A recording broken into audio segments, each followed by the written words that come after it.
जो बीजेपी की top leadership है वो इस वक्त घेर रहे हैं कांग्रेस को, उसके मैनिफेस्टो को लेकर, जिसमें प्रधानमंत्री नरेंद्र मोदी ने जो टिप्पणियां की हैं कि मुस्लिम लीग का घोषणा पत्र सा लगता है कांग्रेस का जो मैनिफेस्टो है। उसी तरह जो जेपी नड्डा है वो भी पूरी तरह से हमलावर है। हर एक मंच से कांग्रेस के इस मैनिफेस्टो पर हमला बोला जाता है और कहा कि इसकी जो झलक है वो ऐसा लगता है कि वो जो मुस्लिम लीग है उसके जैसा है। जिन्ना के एजेंडे की एक तरीके से ये नकल लग रहा है। ये जेपी नड्डा की जो है टिप्पणी है, अलग अलग जगहों से घेरा जा रहा है। और रक्षा मंत्री राजनाथ सिंह, उन्होंने भी टिप्पणी की। उन्होंने कहा कि कांग्रेस का घोषणा पत्र ये विकास विरोधी है। बीजेपी की जो टॉप लीडरशिप है वो कांग्रेस के इस मैनिफेस्टो पर लगातार हमले कर रहे।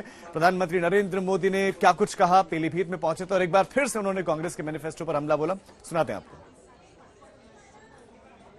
ये पाप करने वालों को कभी भूलिएगा नहीं भाई बहनों, याद रखेंगे ना? याद रखेंगे? याद रखेंगे? साथियों, तुष्टीकरण के दलदल में कांग्रेस इतना डूब गई है कि उससे कभी बाहर नहीं निकल सकती।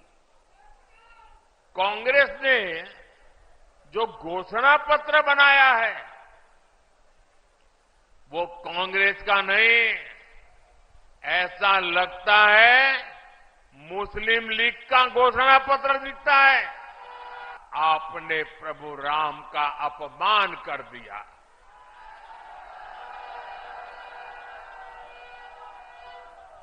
भाइयों बहनों, मैं अभी भी समझ नहीं पाता हूं कि इनके मन में इतना जहर भरा है कि उनकी पार्टी से जो प्रतिष्ठा में गए, प्राण प्रतिष्ठा में जो लोग गए, उनको 6 साल के लिए पार्टी से निकाल दिया।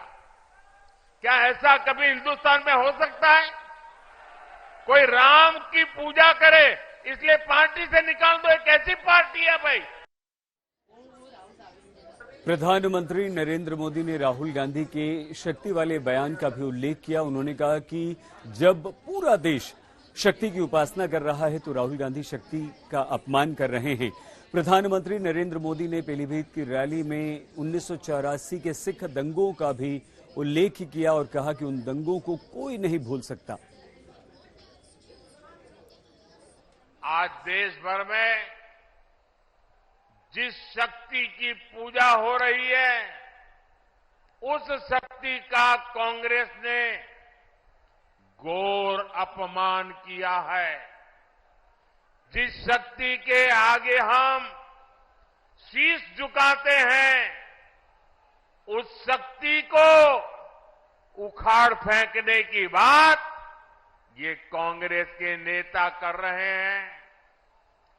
शक्ति का कोई भी उपासक इंडी गठबंधन को इस अपमान के लिए माफ नहीं करेगा।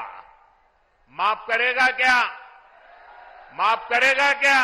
यहां इस सभा में बड़ी संख्या में हमारे ये शरणार्थी भाई बहन भी है, हमारे सिख भाई बहन भी हैं। समाजवादी पार्टी आज जिस कांग्रेस के साथ खड़ी है उस कांग्रेस ने 84 में हमारे सिख भाई बहनों के साथ क्या किया था वो कोई भूल नहीं सकता।